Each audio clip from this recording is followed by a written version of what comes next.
प्रारब्ध पहले रचा पीछे रचा शरीर, तुलसी चिंता क्यों करे, भज ले श्री रघुवीर। श्री कृष्ण मित्रों, मैं प्रियंका स्वागत करती हूँ आपका जीवन और आध्यात्म में।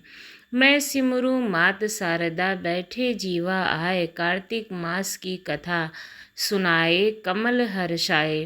मित्रों, आज मैं आप लोगों के लिए लेके आई हूँ कार्तिक मास का प्रथम और द्वितीय अध्याय। नेम सारण तीर्थ में श्री सूत जी ने 88,000 सौनकादिक ऋषियों से कहा, अब मैं आपको कार्तिक मास की कथा सविस्तार पूर्वक सुनाता हूँ, जिसका श्रवण करने से मनुष्य के सभी पाप नष्ट हो जाते हैं और अंत समय में बैकुंठ धाम की प्राप्ति होती है।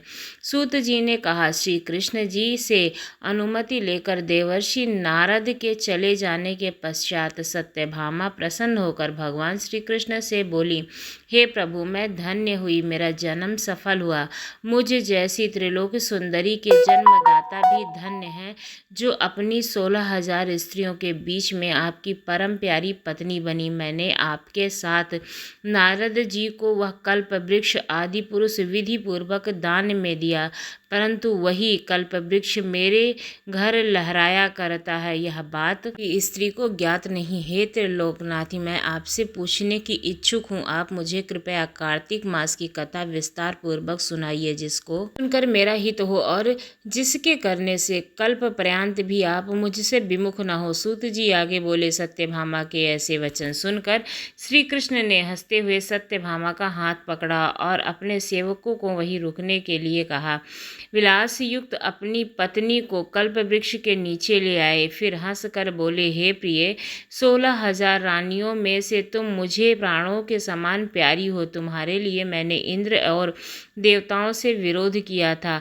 हे कांते, जो बात तुमने मुझसे पूछी है उसे सुनो। एक दिन मैंने श्री कृष्ण तुम्हारी सत्यभामा इच्छा पूर्ति के लिए गरुड़ पर सवार होकर इंद्रलोक जाकर कल्प वृक्ष मांगा।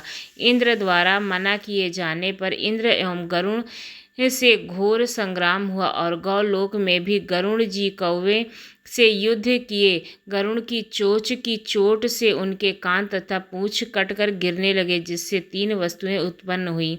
कान से तंबाकू, पूंछ से गोभी और रक्त में मेहंदी बनी। इन तीनों का प्रयोग करने वाले को मोक्ष नहीं मिलता है। तब गौओं ने भी क्रोधित होकर गरुड़ पर वार किया, जिससे उनके 3 पंख टूटकर गिर गए। इसके पहले पंख से नीलकंठ, दूसरे से मोर और तीसरे से चकवा चकवी उत्पन्न हुए। हे प्रिय, इन तीनों का दर्शन करने मात्र से ही शुभ फल प्राप्त होता है। सुनकर सत्यभामा ने कहा, हे प्रभु, कृपया कर मुझे मेरे पूर्व जन्म के विषय में बताइए कि मैंने पूर्व जन्म में दान, व्रत व जप किए हैं। मेरा स्वभाव कैसा था, मेरे जन्मदाता कौन थे और मुझे मृत्यु लोक में जन्म क्यों लेना पड़ा। मैंने ऐसा कौन सा पुण्य कर्म किया था जिससे मैं आपकी अर्धांगिनी हूँ। श्री कृष्ण ने कहा, हे प्रिय, अब मैं तुम्हारे द्वारा पूर्व जन्म में किए गए पुण्य कर्मों को विस्तार पूर्वक बताता हूँ, उसे सुनो। पूर्व जन्म में सतयुग के अंत में मायापुरी में अग्नि गोत्र के वेदांत का ज्ञाता देवशर्मा नाम का एक ब्राह्मण निवास करता था। वह प्रतिदिन अतिथियों की सेवा, हवन और सूर्य भगवान का पूजन किया करता था। वह सूर्य के समान तेजस्वी था। वृद्धावस्था में उसे गुणवंती नामक कन्या की प्राप्ति हुई। उस पुत्रहीन ब्राह्मण ने अपनी कन्या का विवाह अपने ही चंद्र नामक शिष्य के साथ कर दिया। वह चंद्र को अपने पुत्र के समान मानता था और चंद्र भी उसे अपने पिता की भांति सम्मान देता था। एक दिन वे दोनों कुश व समिधा लेने के लिए जंगल में गए। जब वे हिमालय की तलहटी में भ्रमण कर रहे थे, तब उन्हें एक राक्षस आता हुआ दिखाई दिया। उस राक्षस को कर भय के कारण उसके अंग स्थिर हो गए और वे वहां से भागने में भी असमर्थ हो गए। तब उस काल के समान राक्षस ने उन दोनों को मार डाला। चूँकि वे धर्मात्मा थे, इसलिए मेरे पार्षद उन्हें मेरे बैकुंठ धाम में मेरे पास ले आए। उन दोनों द्वारा आजीवन सूर्य भगवान की पूजा किए जाने के कारण मैं दोनों पर अति प्रसन्न हुआ। गणेश जी, शिव जी, सूर्य व देवी सब की पूजा करने वाले मनुष्य को स्वर्ग की प्राप्ति होती है। मैं एक होता हुआ भी काल और कर्मों के भेद से 5 प्रकार का होता हूँ। जैसे एक देवदत्त, पिता, भ्राता आदि नामों से पुकारा जाता है। जब ये दोनों विमान पर आरूढ़ होकर सूर्य के समान तेजस्वी, रूपवान और चंदन की माला धारण किए हुए मेरे भवन में आए तो मैंने दिव्य भोगों को भोगने लगे। एक दिन मैंने श्री कृष्ण तुम्हारी सत्यभामा इच्छा के लिए गरुड़ पर सवार होकर इंद्रलोक जाकर कल्पवृक्ष मांगा। सिमरन चरण गुरुदेव के लिंग कुछ शब्द अनूप। कृपा करे भगवान सच्चिदानंद स्वरूप भगवान श्री कृष्ण आगे बोले, हे प्रिय, जब गुणवती को अपने पति और पिता के बारे में मारे जाने का समाचार मिला तो वह विलाप करने लगी। हे नाथ, हाँ पिता, मुझे त्याग कर तुम कहाँ चले गए? मैं महिला बिना आपके क्या करूँगी? आप मेरा भोजन, वस्त्र आदि की व्यवस्था कौन करेगा?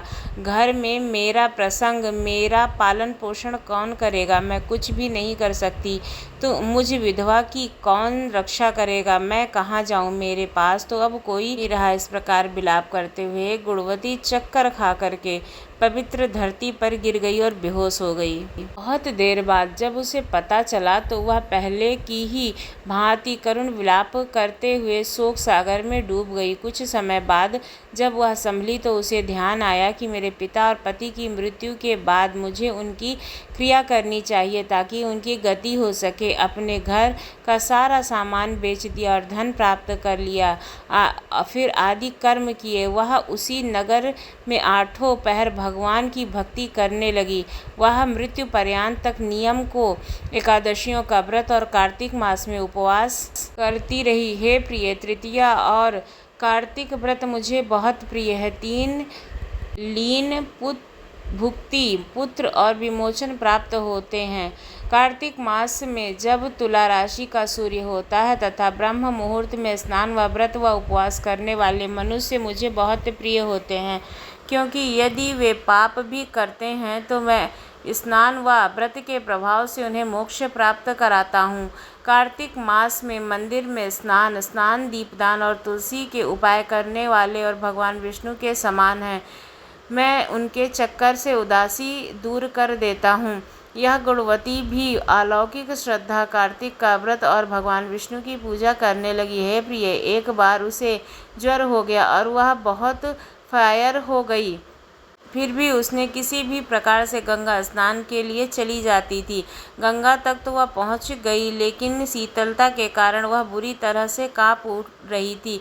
इस कारण वह मृत्यु को प्राप्त हुई। तब मैंने उसे अपने धाम में ले लिया। ब्रह्मा आदि देवताओं की प्रार्थना पर जब मैंने कृष्ण का अवतार लिया तो मेरे गण भी मेरे साथ इस पृथ्वी पर आए, जो इस समय यादव हैं। पूर्व जन्म में देवशर्मा थे तो इसी समय सुसज्जित हैं। पूर्व जन्म में चंद्र शर्मा जो देवी पति थे वह डाकू हैं और देवी हैं तू ही उस गुणवती है। कार्तिक व्रत के प्रभाव के कारण ही तू मेरी अर्धांगिनी हुई है। पूर्व जन्म में मेरे मंदिर के द्वार पर तुलसी का पौधा स्थापित किया गया था।